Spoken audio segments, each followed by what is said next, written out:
ओम शांति। आज की 15/11/2025 की साकार मुरली में बाबा ने कहा कि आपने अपने करैक्टर सुधारने की यात्रा पर रहना है। सौभाग्यशाली बन जाएंगे और आपने उदास नहीं होना है। उदास नहीं होना है, रोना नहीं है, रोना प्रूफ बनना है। रोना प्रूफ बनेंगे, बाबा की याद में अपने टाइम को सफल करेंगे, तो कोई भी कड़ी बीमारी आएगी ना, तो उस टाइम भी आप अपने बाबा की याद में रहेंगे तो उस बीमारी से भी बच जाएंगे। अंतर्मुखी रहना है, अंतर्मुखी हो सेवा करनी है, बाबा को याद करना है। अंतर्मुखी बनेंगे तो संतुष्ट बनेंगे, संतुष्ट मनी बन जाएंगे। आज की मुरली में बाबा ने कहा, मीठे बच्चे, अपने करैक्टर सुधारने के लिए याद की यात्रा में रहना है। बाप की याद ही तुम्हें सदा सौभाग्यशाली बनाएगी। अपने करैक्टर सुधारने के लिए याद की यात्रा में रहना है।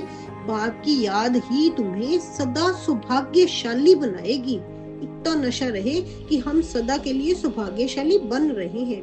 प्रश्न है आज की मुरली से, अवस्था की परख किस समय होती है? अच्छी अवस्था किसकी कहेंगे? उत्तर है, अवस्था की परख बीमारी के समय होती है। जब बीमारी आती है उस समय अवस्था की परख होती है। बीमारी में भी खुशी बनी रहे और खुश मिजाज चेहरे से सबको बाप की याद दिलाते रहो, यही है अच्छी अवस्था। ये नहीं कि बीमारी आई तो हम गुम हो गए, तो हम अपनी ही अवस्था को ही गिरा बैठे, ऐसा नहीं। बीमारी आए, बाबा कहते तब भी खुश मिजाज चेहरे से रहो, बाप की याद दिलाते रहो, यही है अच्छी अवस्था। अगर खुद रोएंगे, उदास होंगे, तो दूसरों को खुश मिजाज कैसे बनाएंगे? कुछ भी हो जाए, रोना नहीं है। बाबा क्या कह रहे हैं? कुछ भी हो जाए, रोना नहीं है। आज की मुरली में धारणा के लिए मुख्य सार है, अपना टाइम रूहानी धंधे में सफल करना है। हीरे जैसा जन्म बनाना है, अपने को सावधान करते रहना है।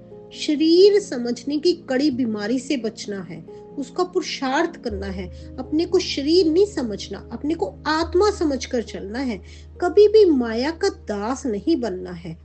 अंदर में बैठ जाप जपना है कि हम आत्मा है। किसका जाप जपना है? हम आत्मा है। खुशी रहे, हम बैगर से प्रिंस बन रहे हैं। वरदान दिया आज बाबा ने, अनुभवों के गुहिता की प्रयोगशाला में रह नई रिसर्च करने वाले अंतर्मुखी भव।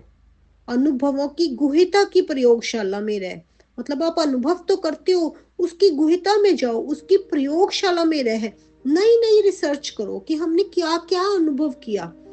ऐसे अंतर्मुखी बनो। बाबा ने ये आज हमें वरदान दिया है। जब स्वयं में पहले सर्व अनुभव प्रत्यक्ष होंगे तब प्रत्यक्षता होगी। जब आप खुद अनुभव करेंगे तभी तो प्रत्यक्ष कर पाएंगे ना। इसके लिए अंतर्मुखी बन याद की यात्रा व हर प्राप्ति की गुहिता में जाकर रिसर्च करो, संकल्प धारण करो और फिर उसका परिणाम व सिद्धि देखो कि जो संकल्प किया वह सिद्ध हुआ या नहीं। अपने ऊपर ही देखो कि जो जो मैंने संकल्प किया वो सिद्ध हुआ कि नहीं। ऐसे अनुभव की गुहिता की प्रयोगशाला में रहो, जो महसूस हो कि ये सब कोई विशेष लगन में मगन इस संसार से उपराम है। जो सब दूसरे देखने वालों को भी लगे ये वाकई ये लगन में मगन संसार से उपराम है। कर्म करते योग की पावरफुल स्टेज में रहने का अभ्यास बढ़ाओ। कर्म तो करो लेकिन योग की पावरफुल स्टेज में रहो, उसका अभ्यास बढ़ाओ। जैसे वाणी में आने का अभ्यास है, ऐसे रूहानियत में रहने का अभ्यास डालो। अब बाबा कहते जैसे वाणी में आने का अभ्यास करते हो ना, ऐसे आप रूहानियत में रहने का अभ्यास डालो।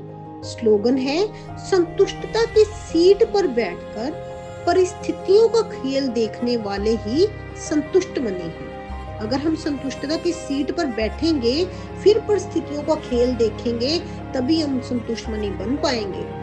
अव्यक्त इशारे हैं आज के, अशरीरी व विदेही स्थिति का अभ्यास बढ़ाओ। सार में बाबा ने बताया, जैसे हठ योगी अपने श्वास को जितना समय चाहे उतना समय रोक सकते हैं, आप सहज योगी, स्वतः योगी, सदा योगी, कर्म योगी, श्रेष्ठ योगी। अपने संकल्प को, श्वास को प्राणेश्वर बाप के ज्ञान के आधार पर जो संकल्प, जैसा संकल्प, जितना समय करना चाहो उतना समय उसी संकल्प में स्थित हो जाओ। माना बाबा ने आज हमें टाइटल कितने दिए, आप सहज योगी, स्वतः योगी, सदा योगी, कर्म योगी, श्रेष्ठ योगी। अपने संकल्पों को, श्वास को प्राणेश्वर बाप के ज्ञान के आधार पर जो संकल्प, जैसा संकल्प, जितना समय करना चाहो उतना समय उसी संकल्प में स्थित हो जाओ। आप ऐसे कर्म योगी आपने बनना है। अभी अभी शुद्ध संकल्प में रमन करो, अभी अभी एक ही लगन अर्थात एक ही बाप से मिलन की, एक ही अशरीरी बनने के शुद्ध संकल्प में स्थित हो जाओ। बाबा कहते एक के अंत में चले जाना है, जैसे कहते हैं ना एकांत में चले जाओ। एकांत माना एक का अंत, एक के अंत माना बाबा। एक कौन? सिर्फ बाबा, जिसको हम ढूंढ रहे थे, उसने ही हमें ढूंढा, वही हमें मिले, तो उसी के अंत में हमने चले जाना है और अपने आप को पहचानना है, आत्मा को पहचानना है, शरीर में गुम नहीं होना है। अच्छा जी, ओम शांति।